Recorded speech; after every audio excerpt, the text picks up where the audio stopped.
Bonjour, bienvenue dans Pause to Pause, le podcast où on papote animation. Je suis Antoine et je suis avec Alex. Hello. Aujourd'hui, on se retrouve pour parler du tout premier film des studios DreamWorks, donc Fourmise.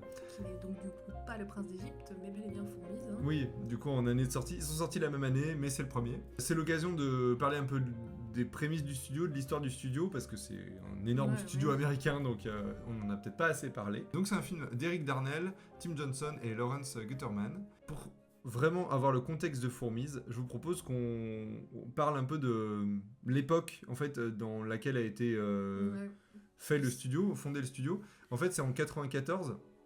Il y a un petit réalisateur qui s'appelle Steven Spielberg, qui est Petit. oui, voilà, vraiment minuscule. Il y a Mais j'aime bien un de ces films. Attends, comment ça s'appelle ? C'est un truc avec un parc. Et... Ah, des dinosaures, c'est Jurassic Park. C'est vrai qu'il a fait ça. Ah, c'est chouette, c'était chouette ça. Personne n'en a entendu parler, mais c'était vachement cool. On vous conseille en recommandation évidemment. Ouais, si jamais. Non, donc il y a Steven Spielberg, l'ancien fondateur, l'ancien président de Disney, qui est Jeffrey Katzenberg, un entrepreneur, producteur de disques qui s'appelle David Geffen, qui fonde DreamWorks Animation. À la base, c'est une filiale de DreamWorks SKJ, la maison mère de DreamWorks. Et en fait, DreamWorks Animation est devenue indépendante depuis 2004. Jeffrey Katzenberg, avec son passé de Disney, et Steven Spielberg, qui a fondé en 89 Amblimation, donc qui a fait Balto, qui a fait Les 4 dinosaures et le cirque magique, donc souvent des films un peu vibe Disney et surtout un film d'enfance de notre époque, de notre génération. Et donc, ces deux réalisateurs, forcément, ils emmènent plein de gens avec eux. Ils connaissent plein d'animateurs, d'animatrices, etc. Donc, ça embarque avec le studio. Et DreamWorks, ils sont connus pour avoir réquisitionné genre 3 ou 4 promos de Gobelins pour leur 2D, leur film en 2D à la création du studio aussi. Donc du coup, c'est pour ça aussi qu'il y a encore beaucoup de Français là-bas. Surtout chez DreamWorks, moins chez Disney, hein, mais surtout chez DreamWorks parce que ils sont allés piocher en France dans les écoles pour récupérer des techniciens aussi pour lancer leur boîte. Ok, d'accord. En fait, ils ont 2 films en production en parallèle. Il y a Le Prince d'Égypte qui est principalement en animation traditionnelle.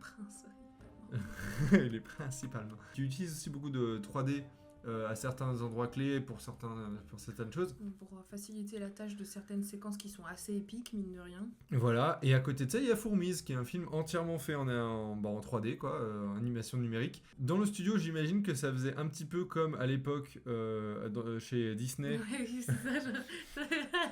Le Roi Lion et Pocahontas, tu sais. Ouais, c'était ça, quoi. Et sauf que ça n'a pas eu le même effet que Le Roi Lion et Pocahontas. Non, mais clairement. Et donc, du coup, un film un peu où on a l'impression que c'est un peu le film blague, alors que Le Prince d'Égypte est le monument sur lequel tout le monde a envie de travailler. En même temps, c'est un monument, hein, Le Prince d'Égypte. Et en même temps, c'est un peu vrai. Alors que Fourmise, finalement, hein. Mais on va parler aujourd'hui de Fourmise, qu'on a revu en fait tout récemment. Pour la blague, hein. Pour un peu, on s'est dit, vas-y, ça fait très longtemps qu'on l'a pas vu, film un peu d'enfance. Je crois que moi, c'est le seul DreamWorks. Non, il doit m'en rester quelques-uns qui sont sortis récemment, mais je trouve que c'était un des rares DreamWorks que j'avais pas vu. Donc, du coup, on en discutait, on s'est lancé dans le truc en mode genre, la blague, on va regarder Fourmise. Et on s'est dit surtout, on ne parle pas de technique. Non. On ne parle pas de 3D. C'est ça. C'est impossible. C'est impossible. Honnêtement, c'est impossible. Heureusement qu'on n'a pas fait un shot dès qu'on est... C'est ça, genre, oh putain, genre... Parce que pour Mille et une pattes, ça va encore, parce que forcément, il va falloir parler de Mille et une pattes en même temps qu'on va parler de Fourmise. Mais comment, genre, pour Mille et une pattes, l'aspect technique, même si le film est vieux, ça va encore. Fourmise, c'est compliqué à regarder. Hein. Ouais, c'est chaud. En fait, on va le voir, mais la direction artistique, les thèmes qui sont abordés, les références sont très étranges. Et un peu le cul entre deux chaises. Mais c'est pour ça qu'on va en parler justement, parce qu'en fait il y a cette espèce de dissonance super bizarre entre... Mais fondamentalement, il se passe des trucs dans le film qui sont super intéressantes, et qui ont des thématiques qui sont super intéressantes, mais c'est irregardable. On suit un personnage qui s'appelle Z, pour résumer son nom parce qu'il a des chiffres derrière. Z, donc qui est une fourmi ouvrière, qui tombe amoureux de la princesse Balla, donc la princesse de sa colonie, et en fait il échange sa place avec son pote soldat pour aller au front, pour pouvoir voir la princesse, sauf qu'en fait il va atterrir au milieu de la guerre contre les termites, et il va s'enfuir par la suite avec Balla, et ils vont essayer de retrouver le paradis qui s'appelle Insectopia. Voilà le résumé, à peu près. Pour les réalisateurs, on a Eric Darnell qui a fait beaucoup de clips musicaux pour REM, un court-métrage, mais donc avant le film, mais depuis le film, en fait, il a réalisé les 3 films Madagascar et les Pingouins de Madagascar.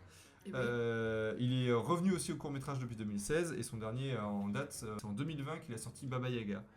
Tim Johnson, avant Fourmise, il a réalisé un court-métrage des Simpsons et depuis, il a réalisé Sinbad, Nos voisins les hommes, En route et des courts-métrages DreamWorks, donc donc Panda, Dragon, etc. Oui, donc ce sont des DreamWorks Yes Man. Ouais, voilà, c'est un peu ça. Mais pour le premier, enfin ça c'est leur premier film chez DreamWorks, donc à ce moment-là, ce sont pas encore des Yes Man. Ouais, c'est ça, c'est des tout nouveaux. Donc là, il y a 2 réalisateurs emblématiques du studio, quoi.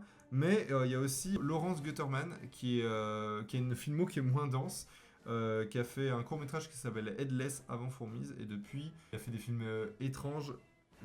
Il en a fait plusieurs, mais je vous donne juste comme Chien et Chat, Le Fils du Masque.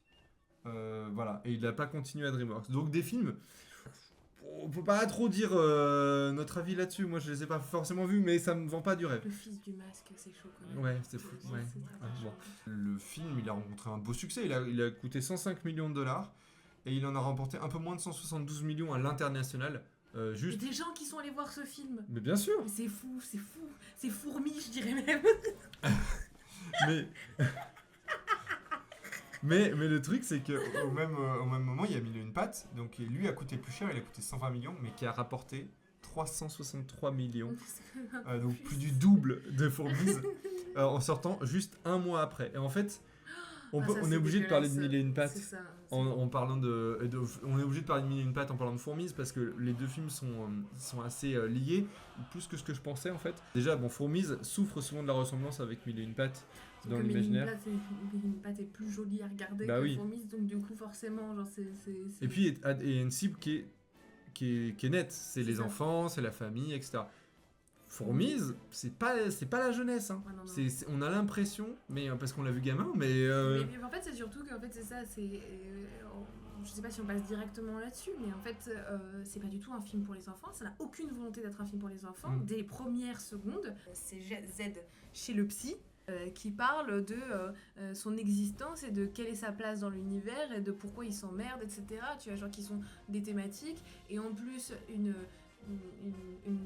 technique de narration, une iconographie pour adultes, genre le psy, ça parle pas aux gosses, quoi.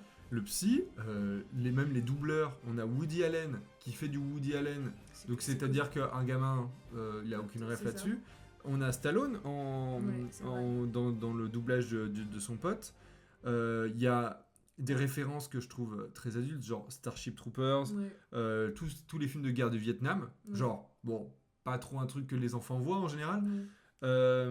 Donc vraiment très étrange avec cette esthétique qui est assez malaisante aujourd'hui, de ces visages avec ses dents, etc. Un aspect très marronasse de l'ensemble. Ouais, en fait c'est ça le problème, c'est que là où Mille et une pattes est un film très coloré, lumineux, très coloré parmi les herbes, etc. En fait là... et en plus c'est justifié à la fin. Oui, en fait c'est justifié à la fin, mais en fait ça se passe sous terre. Quand ils sortent de terre, ils sont dans un désert, donc il y a rien. Tout est marron ou bleu, mais bleu pour le ciel en fait, et marron pour la terre en fait. Et c'est pas encore une époque où on maîtrisait les ambiances colorées. Les lumières en fait, le travail de la lumière, le travail de composition. C'est normal, on est en 98, Toy Story est sorti en 95 et c'est le premier long métrage d'animation en 3D, entièrement en 3D. Donc on est 3 ans après, on est encore dans les balbutiements, on anime des insectes aussi parce que c'est quelque chose qui est plus facile à animer pour pas que ça soit malaise. 98, cette si belle année, toujours. C'est sympa. C'est vrai à chaque fois. C'est ton anniversaire en 98, voilà, ta naissance. Le monde va mieux depuis. Bien sûr. C'est sûr. On a gagné la Coupe du Monde, qu'est-ce que tu crois? En fait, les 2 projets, entre Mille et une pattes et Fourmise, sont liés. Alors, ils ont des références communes de texte, mais en vrai, en fait, j'ai trouvé des références différentes sur Internet, donc on n'est pas sûr exactement. En 88, il y a Disney qui travaille sur un projet qui s'appelle Army Ants. Et en gros, c'est avec une fourmi pacifique qui veut changer l'esprit très militaire de sa colonie. Donc, grosso modo, un peu fourmise. Hein. Fourmise, ouais. Mais c'est aussi mille et une pattes finalement. Et c'est aussi mille et une pattes. Le truc, c'est que Lasseter, il va travailler le scénario pour le proposer à Disney. Le même jour, Geoffrey Katzenberg, le directeur de Disney, quitte le studio et va fonder DreamWorks. Donc, il y a un truc de... tout le flou est, est-ce qu'il a été au courant? Est-ce que non? Donc, est-ce qu'il a entendu parler du projet ou pas? Parce que les deux projets se sont faits en parallèle, et du coup, il y a une véritable course de qui va sortir le film en premier, donc qui a été remporté par Fourmise, qui sort un mois avant. Par contre, en termes de succès, c'est vraiment tout pour mille et une pattes, donc au final, on a gagné une bataille, mais on a perdu la guerre. Tout ça pour être des films anti-guerre, MDR, c'est même plus vraiment le cas. Enfin, en fait, on retrouve les réminiscences de ces scénarios-là, mais c'est devenu plus complexe que ça, je trouve. Et en fait, on a la base, mais avec la base, tu fais des films très différents. Ouais, oui, c'est ça. Exactement. Et il y a eu un procès quand même entre Disney et DreamWorks. Ah ouais? Ouais. Et, apparemment, donc Spielberg a dit, Spielberg fait partie de DreamWorks, a dit qu'il savait pas qu'il y avait ce projet chez Pixar. Mais du coup, ça reste assez flou. Est-ce que c'est du plagiat? Est-ce que c'est un vol d'histoire? Est-ce que c'est une coïncidence? Parce que du coup, je le disais, mais animer des insectes, c'est plus facile. Pourquoi Toy Story a été fait? Parce que animer des jouets, c'est plus facile à animer. Les insectes, rigide. Ouais, c'est un aspect rigide. Il n'y a pas besoin d'animer énormément pour les balbutiements de la 3D. Donc, les insectes, c'est un peu ça. Et encore, il y a des mouvements qui sont mais c'est surtout un peu dérangeants. En fait, mais animer des humains, c'est très très très difficile, surtout à l'époque. On le voit avec les personnages humains de Toy Story. Vous revoyez le premier Toy Story maintenant, c'est compliqué. Genre, ça saute aux yeux, quoi. Mais mais en fait, en plus, c'est ça, ils finissent, chez Pixar, ils finissent Toy Story, ils se disent, bon, on va essayer de trouver un nouveau truc facile à faire. Les fourmis, enfin les insectes ont des squelettes externes, donc du coup sont rigides, donc du coup on va pas avoir à animer de la courbe, à être dans la déformation continuelle du corps. Fausse bonne idée. On va faire des fourmis, et au bout de 3 mois de prod ils ont fait parce que les fourmis, les débiles. ils ont un bulbe, ils ont des antennes, ils ont je sais pas combien de bras. Et puis surtout, c'est une colonie. Et puis surtout, au début, ils ont commencé à animer, ils ont fait les premiers tests, et puis ils se sont rendus compte qu'ils n'allaient pas réussir à trouver, en fait, créer de l'empathie, créer du palpable avec des personnages qui sont si rigides. Bah oui. Pour rendre tout ça plus attractif, plus joli, plus humain finalement, plus humanoïde. Ils ont été obligés de développer leur anime comme humanoïde. Humanoïde, ouais. Donc, voilà. Oui, complètement. Et ça se comprend, mais il y a aussi des contraintes techniques qui sont énormes. Donc on parle d'une colonie, donc il y a des foules en fait en 3D. Genre des foules. Genre je me souviens que Shrek 2 c'était incroyable parce qu'il y avait des foules d'humains, tu vois. Donc c'est-à-dire que... Et c'est sorti bien après. Là, on en est au début de la 3D dans les longs métrages d'animation. Ils font des foules, ils font des effets spéciaux d'eau énormes. Genre, il y a vraiment la fin, des cascades, des machins. C'est affreux. Et encore, je trouve que c'est pas mal, tu vois, pour l'époque, tu vois. Il faut quand même se remettre dans le contexte. Oui. Après, tu vois, genre... mais c'est très compliqué. Ils ont des mouvements de sourcils... très bizarre. Parce que vu que normalement ils ont pas de sourcils, en fait ils utilisent une espèce d'arcade pour qui est bien à la base. Oui, de base c'est bien, genre le Cara au final est pas si affreux que ça, mais en termes d'anime c'est compliqué quoi. Ouais. Ça crée un projet qui est balbutiant et en même temps qui est étonnamment très abouti techniquement et qui sort un mois avant Mille et une pattes. Mille et une pattes qui est super, genre un super film avec des thématiques qui sont super, etc. Et Fourmise qui propose autre chose. Mais on est face à aussi, je trouve, un personnage qui n'est pas très... on n'a pas beaucoup d'empathie pour lui. Non. Alors, on sent qu'il est très hésitant, très balbutiant, un peu solitaire, un peu tout seul dans sa tête, etc. Il a un ami et une collègue, mais c'est tout.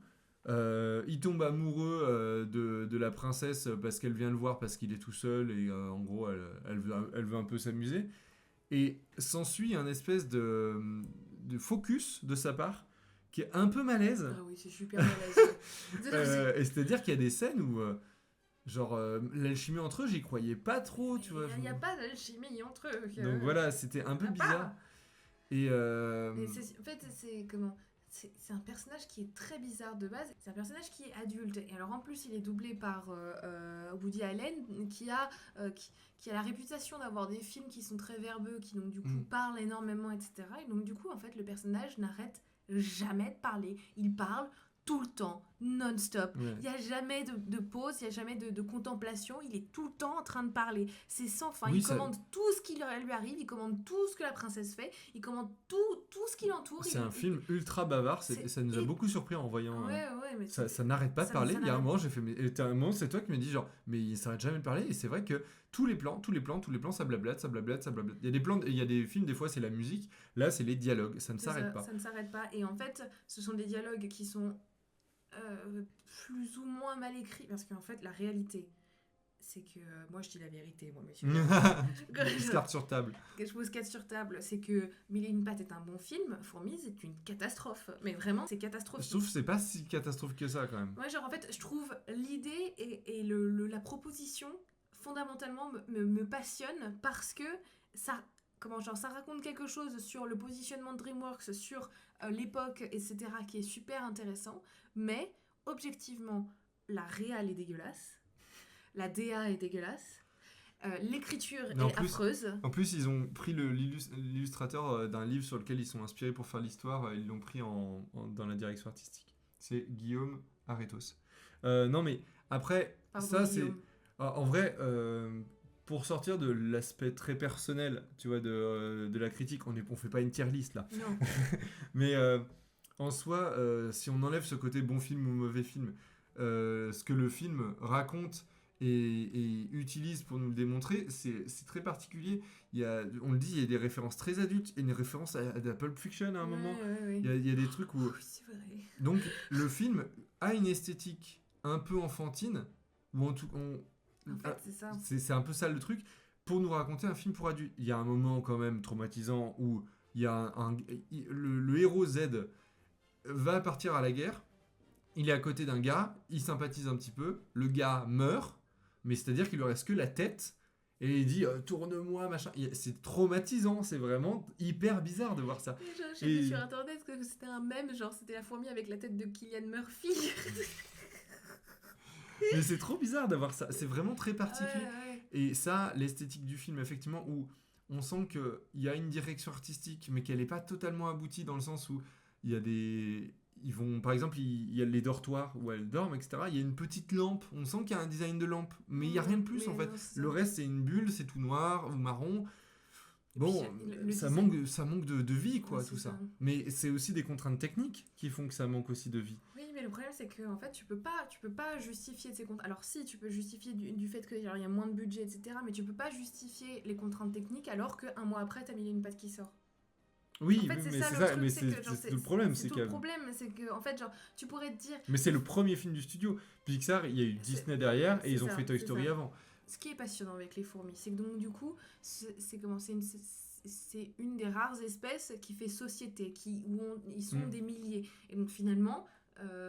ça ressemble, c'est un bon moyen de raconter notre propre situation humaine à l'échelle de l'humanité. Dans une fourmilière. Dans une fourmilière, donc à beaucoup plus petite échelle. Donc du coup, c'est intéressant parce que ça parle de capitalisme, ça parle de communisme, ça parle de lutte des classes, ça parle de l'humanité en fait. Dans le cas de Fourmis, plus particulièrement, c'est des films qui sont super adultes et le film s'adresse aux adultes. Ouais. Sauf que esthétiquement, il fait du Toy Story et donc du coup il fait du Toy Story entre guillemets, il fait de la 3D post Toy Story, et donc du coup qui est dans une esthétique qui aujourd'hui est très catégorisée comme de l'animation pour enfants en fait, et de l'animation familiale. Mais est-ce que parce que à l'époque c'était peut-être pas encore démocratisé ce fait d'animer de cette direction artistique là, etc. Le fait, enfin c'était pas encore, mais je dis ça. En fait, DreamWorks a toujours eu cette volonté aussi ils arrivent, on le voit, hein, ils arrivent avec des anciens de Disney qui sont un peu vénères, etc. Un ancien directeur du studio qui était en désaccord avec Disney. Donc l'idée c'est aussi de faire une némésis à ce studio américain. C'est pour ça qu'ils font Shrek et ça cartonne aussi.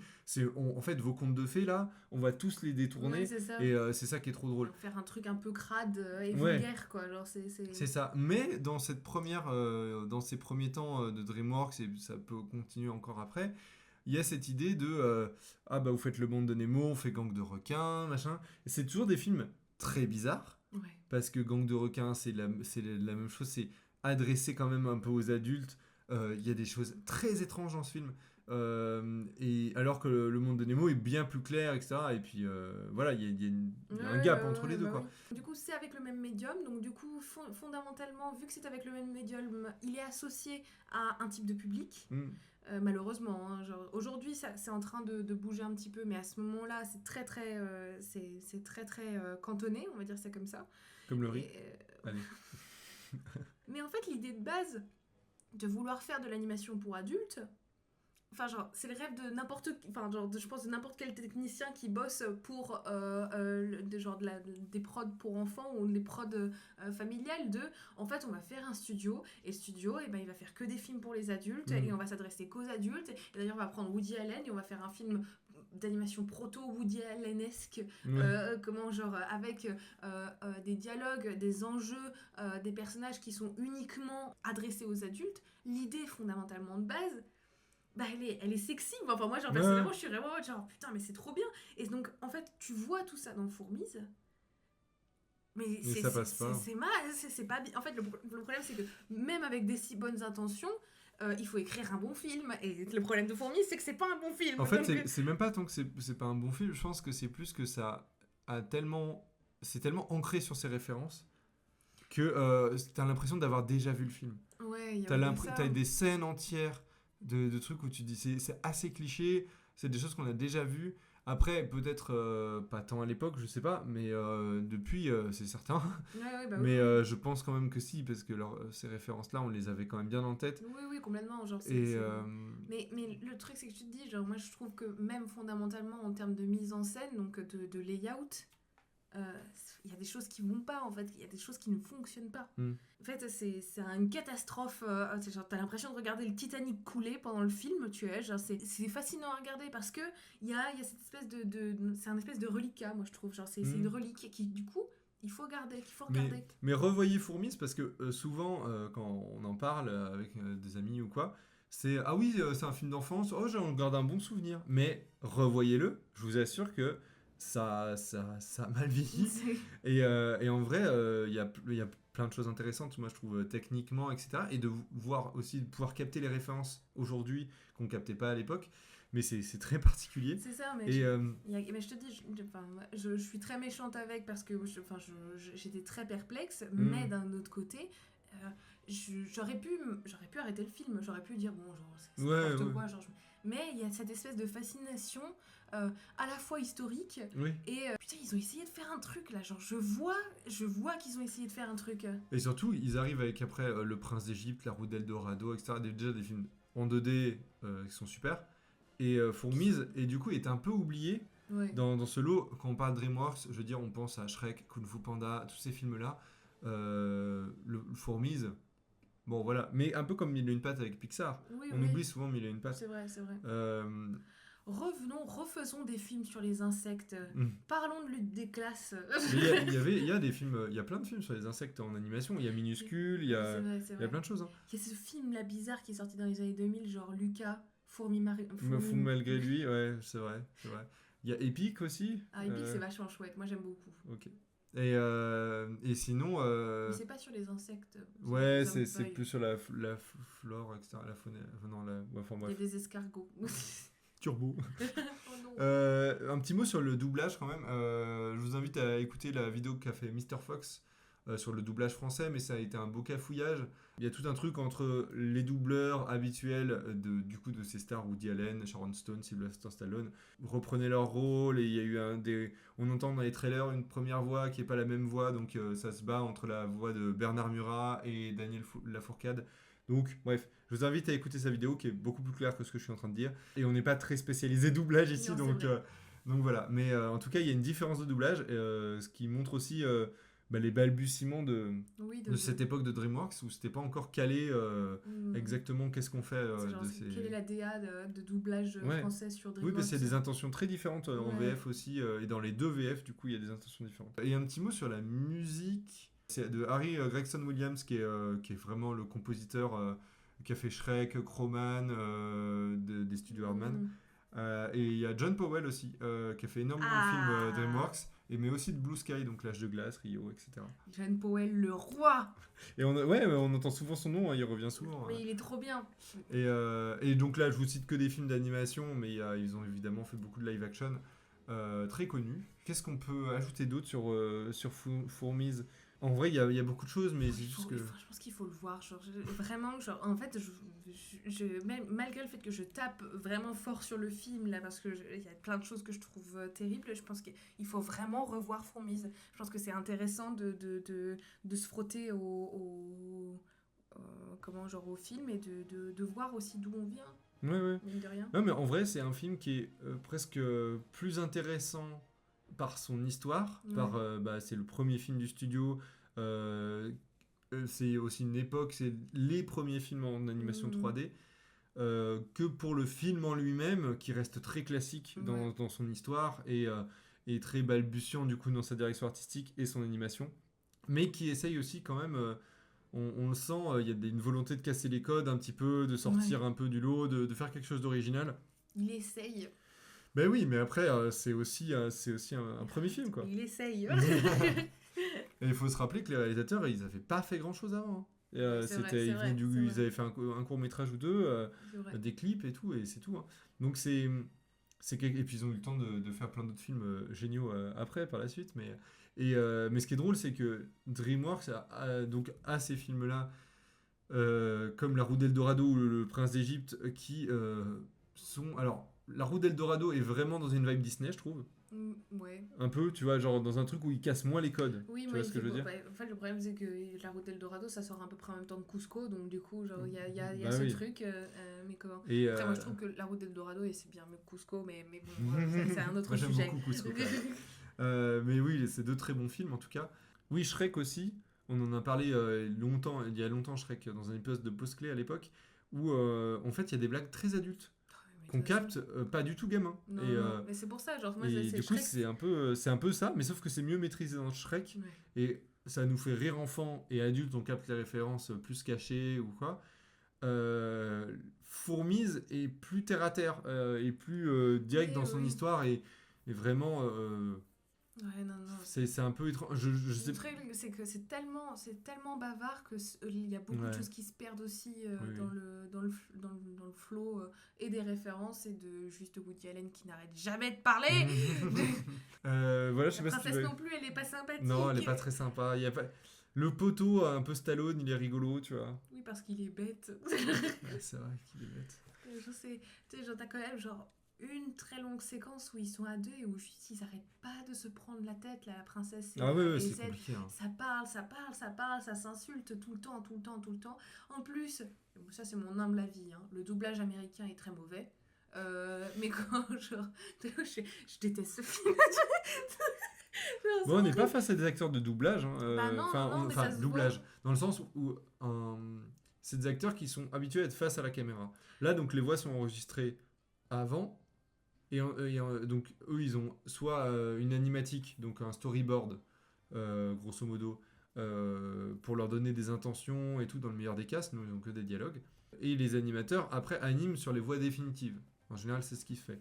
Le truc, c'est que c'est vraiment difficile en fait, parce que quand l'image fait souvent beaucoup chez le jeu d'acteur, là il y a que la voix qui compte. Donc les acteurs de doublage français par exemple sont habitués à faire ça, c'est leur métier, etc. Ils sont spécialisés là-dedans, certains, beaucoup.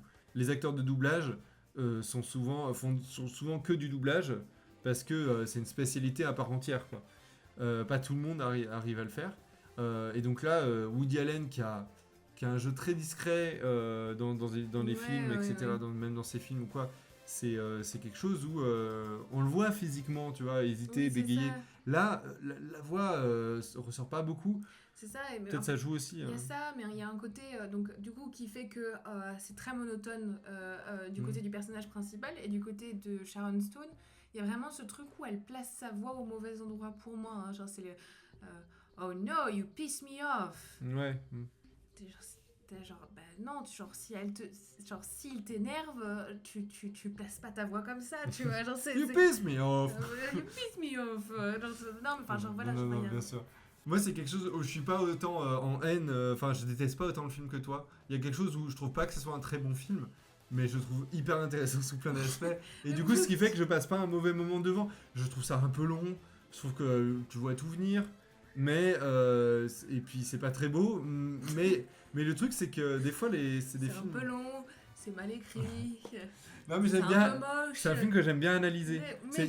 En fait, c'est pas un film où il y a rien. C'est pas un film que tu retiens pas. C'est pas un film que tu oublies. Ah oui, mais complètement. Donc du coup, c'est pas un mauvais film. C'est pour ça qu'on fait un podcast aussi, parce qu'en fait, genre, on l'a regardé en ricanant, et puis en fait, ensuite, ce qu'on en tirait, et ce dont on parlait pendant le film, était finalement, matière à discussion et matière à trouver des points de connivence ou des points où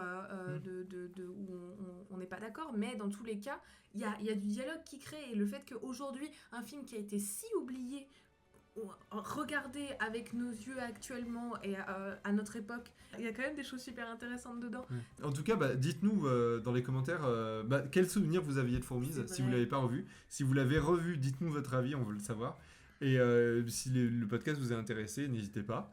Nous, on vous fait des bisous. Oui. On vous retrouve très vite. Et puis voilà, oui. c'est pas mal à déjà. bientôt, c'est Parler vrai. du podcast. Gros bisous. Bisous. Salut.